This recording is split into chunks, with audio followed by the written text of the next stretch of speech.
കൂലിത്തല്ലുകാരനാക്കാൻ പോവാണോ? സുശീലേ, നമ്മുടെ വിവാഹത്തിന് മറ്റുള്ളവരെല്ലാം എതിർത്തപ്പോഴും നീലകണ്ഠൻ സാർ മാത്രമേ നമ്മളെ സഹായിക്കാനുണ്ടായിരുന്നുള്ളൂ. അതിന് പ്രത്യുപകാരമായി ഞാനീ ചെയ്യുന്ന പോലെ നിന്നെ കൊണ്ട് കഴിയുന്നു നീയും ആ കുടുംബത്തിന് വേണ്ടി ചെയ്തു കൊടുത്താൽ നമുക്ക് നന്മയുണ്ടാകും. അതിനു മുമ്പ് നിങ്ങൾ എനിക്കൊരു ചെറിയ സഹായം ചെയ്യാമോ? എന്താ? കുറച്ച് കഴുത്തൊന്ന് ഉയർത്തിപ്പിടി. ഇതെന്താ ഒരുമാതിരി കാളയുടെ കഴുത്തിൽ മണിയിട്ടുന്ന പോലെ? നന്ദികേശൻ സാക്ഷാൽ നീലകണ്ഠേശ്വരന് വിശ്വസ്തനായതുപോലെ നിങ്ങളും ആ നീലകണ്ഠ സാറിന് അത്ര വിശ്വസ്തനല്ലേ? അതുകൊണ്ട് നിങ്ങൾ ആരെയെങ്കിലും കൊല്ലാൻ വേണ്ടി കത്തിയെടുക്കുമ്പോ ഈ മുത്തുമണി ശബ്ദിക്കും. അപ്പോൾ നിങ്ങൾക്കൊരു ഭാര്യയും മകനും ഉണ്ടെന്നുള്ള കാര്യം ഓർമ്മയിൽ വരും. നിങ്ങളുടെ വേണ്ടപ്പെട്ടവർക്ക് വേണ്ടി എന്നും ജീവിക്കണമെന്നുള്ള ആഗ്രഹവും ഇത് കിലുങ്ങുന്ന ഓരോ നിമിഷവും നിങ്ങൾക്ക് ഓർമ്മ വരും.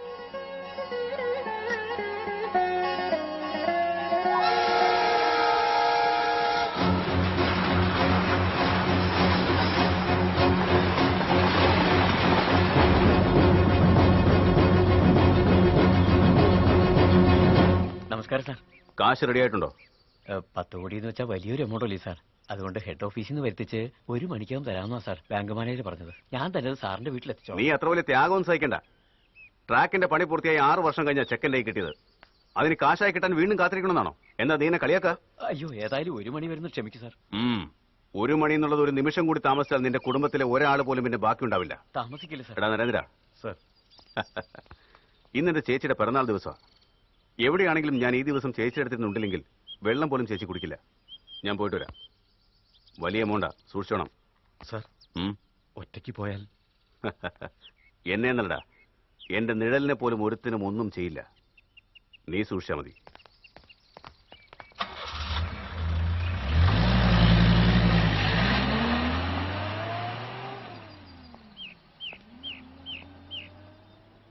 ബാബു സാറേ, എത്ര നേരമായി ഞാൻ നിങ്ങളെ ട്രൈ ചെയ്തറിയാമോ?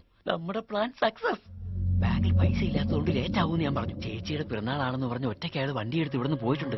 ഇതുപോലൊരു അവസരം ഇനി കിട്ടാൻ പോകുന്നില്ല. എന്തെങ്കിലും വേഗം ചെയ്യും. അവന്റെ ചേച്ചിയുടെ പിറന്നാൾ സദ്യ അവന് ഉണ്ണാൻ പോകുന്നില്ല. അവന്റെ ബലിച്ചോറ ഇന്ന് എല്ലാവരും ഉണ്ണാൻ പോകുന്നത്. Best of luck.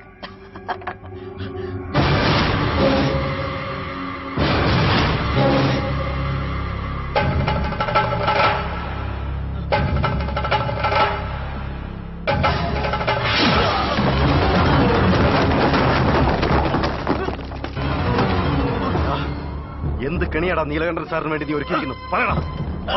എന്നെ കൊല്ലല്ലേ? പറയാം, എല്ലാം ഞാൻ പറയാം. എന്നെ കൊല്ലല്ലേ? ഞാൻ പറയാം.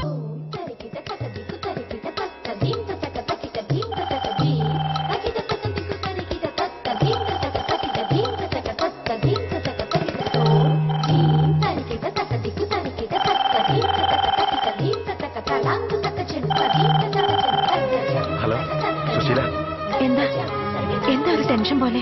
നീലകണ്ഠൻ സാറിന്റെ ജീവൻ അപകടത്തിലാണ്. നമ്മുടെ ഗ്രാമാതിർത്തിയിൽ 3-ാം നമ്പർ മയിൽക്കുറ്റിക്കടുത്ത് അദ്ദേഹത്തെ കൊല്ലാൻ ബാപ്പുവിന്റെ ആൾക്കാർ പ്ലാൻ ചെയ്തിരിക്കുകയാണ്. അദ്ദേഹം അവിടെ എത്തുന്നതിന് മുമ്പ് നീ പോയി അദ്ദേഹത്തെ അറിയിക്കണം. അദ്ദേഹത്തോട് നിനക്ക് തീരെ യോജിച്ചില്ലായിരിക്കാം. എന്നാൽ എനിക്ക് വേണ്ടി നീ ഇത് ചെയ്യില്ലേ? ഞാൻ വളരെ ദൂരക്കായതുകൊണ്ട്. സുശീലേ, ഇതുവരെ ഞാൻ നിന്നോടൊന്നും ആവശ്യപ്പെട്ടിട്ടില്ല.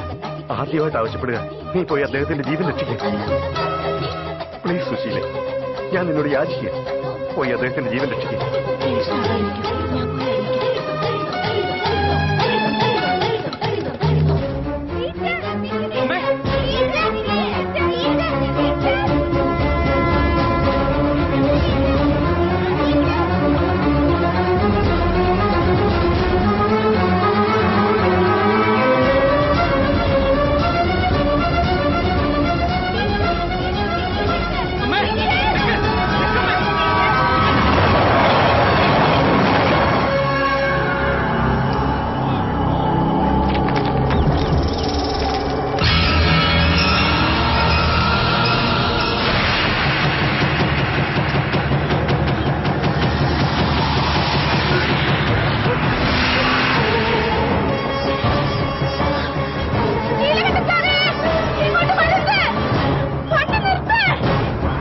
സുശീലല്ലേ ഓടിയത്?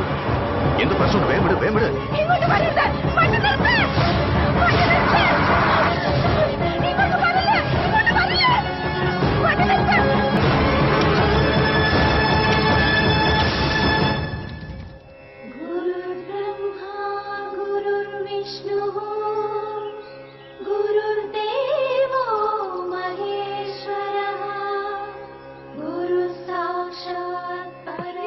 വിഷമിക്കാതെ ശിവ, വിഷമിക്കാതെ.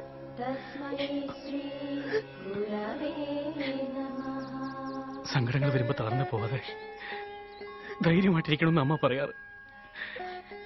എനിക്കെന്റെ എല്ലാ ധൈര്യവും അമ്മയായിരുന്നു. ആ അമ്മ എനിക്കില്ലാതായി പോയി.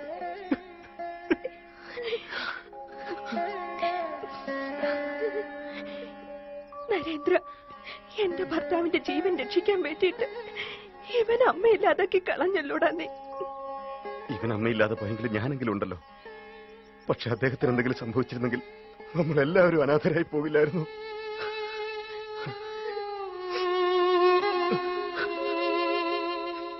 എനിക്കൊരൊറ്റ വിഷമം മാത്രമേ ഉള്ളൂ സാർ. എന്താടാ? അങ്ങയുടെ ജീവൻ രക്ഷിക്കാനുള്ള അവസരം അവൾക്കല്ലേ ഉണ്ടായത്. അവളുടെ സ്ഥാനത്ത് ഞാനായിരുന്നെങ്കിൽ എന്റെ ജന്മം ധന്യമായനെ.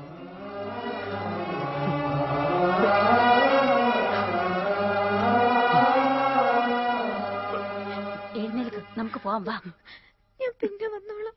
ചൊത്ത വീട്ടിൽ ഇങ്ങനെ ഒരുപാട് നേരം ഇരിക്കുന്നത് ശരിയല്ല. വാ, ഇങ്ങോട്ട് വരാൻ.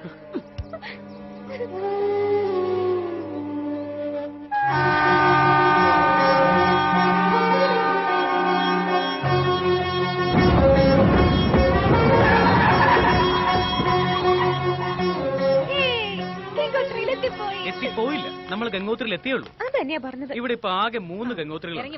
നീയും ഗംഗോത്രി, ഈ ട്രെയിനും ഗംഗോത്രി, ഈ സ്ഥലവും ഗംഗോത്രി. നിന്റെ വളിച്ച തമാശ നിർത്തുന്നുണ്ടോ? എല്ലാ പ്രാവശ്യവും കാണുന്ന അവനെവിടെ?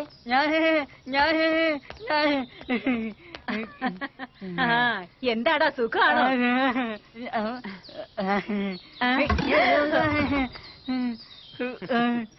എടാ, സുഖാണോന്ന് ചോദിച്ചപ്പോ കാലുപൊക്കെ എന്നെ ചവിട്ടി താഴെയിടാൻ നോക്കുന്നു. ഈ കാലിന് കുറച്ചുകൂടി ആവതുണ്ടായിരുന്നു. നീ ചവിട്ടിയതല്ല, കഴിഞ്ഞ പ്രാവശ്യം കൊടുത്ത പൈസക്ക് ഷൂസ് വാങ്ങിച്ചുകൊണ്ട് നന്നായിട്ട് നടക്കാൻ പറ്റുന്നു പറയരുത്. ആ വാചകടിയൊക്കെ നിർത്ത. അഭ്യംഗ സ്നാനത്തിലുള്ള ഏർപ്പാടുകളൊക്കെ ചെയ്തോടാ. നടക്ക നടക്ക. ഇത്ര വർഷമായിട്ട് ഇവിടെ വരുന്നുണ്ടെങ്കിലും ഇതുവരെ ഇത് ശ്രദ്ധിച്ചിട്ടില്ല. സത്യ സർ, അതെന്താണെന്ന് അന്വേഷിക്കേ. ശരി സർ. ആ, ദാറ്റ് സ്റ്റോണിന്റെ മീതെ ക്യാറ്റ് നാം കൊത്തുന്നത് എന്തിനാഹേ? ഒന്നുകിൽ ഇംഗ്ലീഷിൽ സംസാരിക്കുക, അല്ലെങ്കിൽ ഹിന്ദിയിൽ സംസാരിക്കുക, ഇതുമല്ലെങ്കിൽ നിങ്ങളുടെ മാതൃഭാഷയിൽ സംസാരിക്കുക. 3 ഭാഷയും കൂടി വെട്ടിച്ചേർത്ത് ഇങ്ങനെ വികൃതമാക്കി സംസാരിക്കരുത്. അതെനിക്ക് വളരെ ഇഷ്ടമായി. നിങ്ങൾക്ക് മലയാളം അറിയാല്ലേ? പുണ്യസ്ഥലങ്ങളിലല്ലേ വാസം, എല്ലാ ഭാഷകളും അറിയാം. അതിരിക്കട്ടെ, ഈ പാറയിലേക്ക് ഇങ്ങനെ പേര് കൊത്തുന്നതിനാ? ഈ സ്ഥലത്തെ പുനർജന്മ സ്ഥലം എന്നാണ് പറയുന്നത്. ഈ കല്ലുകളിൽ പേരുകൾ കൊത്തിക്കുന്ന ഓരോരുത്തരും അടുത്ത ജന്മത്തിലും ഈ ജന്മത്തിലുള്ള ബന്ധങ്ങളെ അതുപോലെ തന്നെ വെച്ചു പുലർത്തുമെന്നതാണ് വിശ്വാസം. സബാഷ്, എത്ര നല്ല വിശ്വാസം. ഏയ്, പേപ്പർ എടുക്ക. എടോ ശില്പിസ്വാമി, ഒരു പേര് കുത്താൻ എത്ര രൂപയാ വാങ്ങിക്കുന്നത്? 100 രൂപയാ വാങ്ങിക്കാം. 100 അല്ല, 1000 ഞാൻ തരും. എന്നാൽ ഇവിടെ എന്റെ പേര്, എന്റെ ചേച്ചിയുടെ പേര്, എന്റെ മോളുടെ പേര് പിടിച്ചോ. ഈ 3 പേരും കൊത്ത്. ഈ ജന്മത്തിൽ മാത്രമല്ല, അടുത്ത ജന്മത്തിലും അല്ല, ഇനി വരുന്ന എല്ലാ ജന്മത്തിലും ഞാൻ ഈ ചേച്ചിയുടെ അനുജനായി ജനിക്കണം. എന്റെ ഈ പൊന്നുമോള് അച്ഛന്റെ മകളായിട്ട് തന്നെ എല്ലാ ജന്മത്തിലും ഉണ്ടാകണം. കൊത്തിക്കോ. ആ, എല്ലാരും നടക്ക്. ശിവ, നീ ഇവിടെ ഇരുന്ന് ഞങ്ങളുടെ പേര് കൊത്തിക്കേ. ഞങ്ങൾ പോയി ടിഫിൻ കഴിച്ചിട്ട് വരാം. കഴിക്കുന്നേ? ഇതാ എനിക്ക് ദേഷ്യം വരുന്നത്. അവൻ പിന്നെ എങ്ങനെ കഴിച്ചോളും. നടക്കങ്ങോട്ട്. നടക്ക നടക്ക. എപ്പോഴും ഇങ്ങനെ തന്നെ. നിന്നെ സമ്മതിച്ചിരിക്കുന്നതാ. ഇത്ര നാളും ഗംഗോത്രിയിൽ മലയാളി ഹോട്ടൽ ഇല്ലാന്നോർത്ത് വിഷമിച്ചിരുന്നു. ഇത് ആരുടെതാ? എന്റേതാ. പേര് നാരായണസ്വാമി, നാട് ഗോവിന്ദമംഗലം. അത് ഞങ്ങളുടെ അടുത്താണല്ലോ. ഇന്ത്യയിലെ എല്ലാ പുണ്യസ്ഥലങ്ങളിലും മലയാളി ഹോട്ടലുണ്ട്. എന്നാൽ ഗംഗോത്രിയിൽ മലയാളി ഹോട്ടൽ തുടങ്ങാനുള്ള ഭാഗ്യം ഈ ഗംഗാദേവി എനിക്കാണ്. അതൊരു ഭാഗ്യം തന്നെയാ. ആ ചേച്ചി, എല്ലാവർക്കും വേണ്ട എന്താണെന്ന് വെച്ചാൽ വാങ്ങിക്കൊടുക്കും. ഞാൻ വണ്ടിയുടെ കാര്യം നോക്കാം. അരേ മാതാജിക്കോ ഏ ഗ്ലാസ് പാനി ജൽദി ലാവോ. ലെമ്പോന്നോ? എന്താ നീ എന്നെ ലെമ്പോന്ന് വിളിച്ച് കളിയാക്കാൻ നോക്കുന്നോ? ഞാൻ നിന്റെ അച്ഛന്റെ കാശിനെ തിന്നാണോ തടി വെച്ചത്? അയ്യോ, അവള് കളിയാക്കിയൊന്നുമല്ല. ലാവെന്ന് വെച്ചാ കൊണ്ടുവരാൻ, വെള്ളം കൊണ്ടുവരാനാ. അവള് മുസ്ലിം ആണ്, ഭാഷ അറിയില്ല. എന്തായാലും കൊള്ളാം, ഇതുപോലെ ഒരു സ്ഥലത്ത് സപ്ലയർ ആയിട്ട് വെച്ചിരിക്കുന്നത്. ഇവിടെ സപ്ലയർ അല്ലമ്മേ, എന്റെ ഭാര്യയാ മുംതാസ്. ബ്രാഹ്മണനായ നിങ്ങള് മുസ്ലിമിനെ കല്യാണം കഴിച്ചെന്നോ? ഇതാ ഈ നാട് നന്നാവാത്തത്. ഇതിലൊക്കെ എന്തിരിക്കുന്നു? അയ്യപ്പ സ്വാമിക്ക് വാവരസ്വാമി അല്ലേ കൂട്ട്? സ്വാമിയേ ശരണോ അയ്യപ്പ. ശരി ശരി, വയറ് കത്തുന്നു, വല്ലതും കൊണ്ടുവാ. എന്താ വേണ്ടതെന്ന് പറഞ്ഞാട്ടെ. എല്ലാവർക്കും ഇഡലിയും വടയും കൊടുത്തിട്ട് എനിക്ക് ഉള്ളി ദോശ കൊണ്ടുവാ. അരേ മുംതാസ്, ദോശാമേ പ്യാസ് ഡാലോ. ശിവ ശിവ, ദോശയുടെ കൂടെ പപ്സോ? ആരാ ചോദിച്ചത്? പ്യാസ് എന്ന് വെച്ചാൽ ഉറുദുവിൽ ഉള്ളി എന്നാ അർത്ഥം. പ്യാസ് എന്ന് വെച്ചാൽ ഉള്ളിയാണെന്ന് എനിക്കും അറിയാം.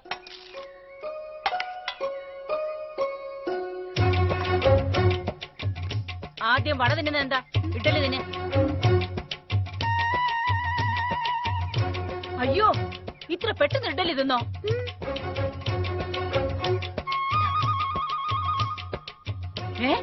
വടയും തിന്നു കഴിഞ്ഞോ?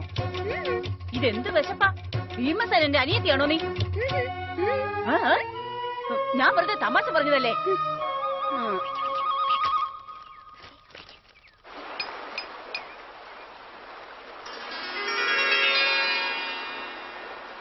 നോക്കിക്കേ സാർ, എത്ര ഭംഗിയായിട്ടത് കൊത്തിരിക്കുന്നു. ഗംഗോത്രി, ദുർഗമ്മ, നീലകണ്ഠൻ, തുളസി. ഞാൻ ഞങ്ങളുടെ 3 പേരുടെ പേര് കൊത്താനല്ലേ പറഞ്ഞത്. പിന്നെ എന്റെ ഭാര്യയുടെ പേരെങ്ങനെ? ഞാനാ പറഞ്ഞു കൊടുത്തത്. സാറിന്റെ അപ്പോഴത്തെ തിരക്കില് അമ്മയുടെ പേര് പറയാൻ മറന്നുപോയതായിരുന്നു. താലി കെട്ടിയ ബന്ധം ഞാൻ മറന്നുപോയെങ്കിലും ആഹാരം തന്ന ആ കൈ നീ മറന്നില്ല. സ്നേഹമുള്ളവനാ നീ. ഗംഗോത്രി, ദുർഗ.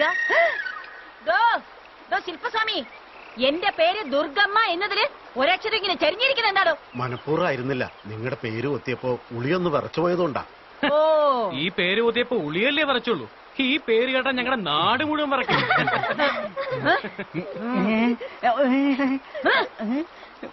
വിറയ്ക്കുമടാ. ദുർഗമ്മയായത്. നടക്കടാ, വാടി വാടി ഇങ്ങോട്ട്. ഞാനൊരു ഫോട്ടോ എടുത്തിട്ട് വരാം. ശരി, വേഗം വന്നേക്കണം. നിങ്ങൾ വെക്കും, ഞാൻ വന്നേക്കാം. അങ്കിൾ, എന്താ മോളെ? ഫ്രണ്ട്സിന്റെ പേര് ഇവിടെ കൊത്തിവെച്ച അടുത്ത ജന്മം അവര് ഫ്രണ്ട്സ് ആയിട്ട് കിട്ടും അങ്കിൾ. തീർച്ചയായും കിട്ടും മോളെ. എങ്കിതാ ഈ പേര് കൂടി കൊത്ത്. ഇത് വെച്ചോളൂ. ഇതെന്താ സ്വർണ്ണമാണെന്ന്?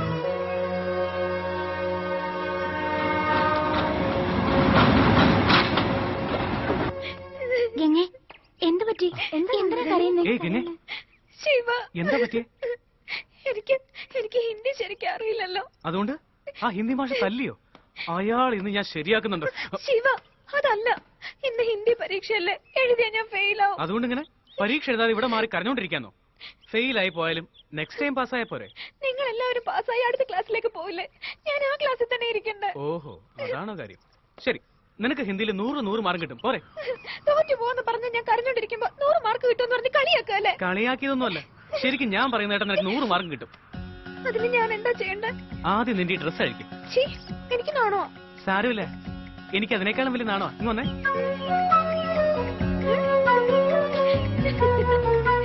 ആരും ഇങ്ങോട്ട് വരല്ലേ, ഞാൻ പറഞ്ഞിട്ടേ വരാവൂ. അധ്യാപകരുടെ ശ്രദ്ധയ്ക്ക്, ഞാൻ ടോട്ടലി റൊമാൻറ്റിക് ആണെങ്കിലും ജോലിയിൽ വളരെ സീരിയസ് ആണ്.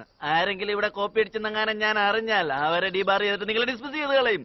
ആൺകുട്ടികളുടെ ഷർട്ടിന്റെയും നിക്കറിന്റെയും പോക്കറ്റുകൾ പോലെ പെൺകുട്ടികളുടെ പാവാടയും ജാക്കറ്റും പെറ്റിക്കൊണ്ടും വരെ പരിശോധിക്കണം. Come on star.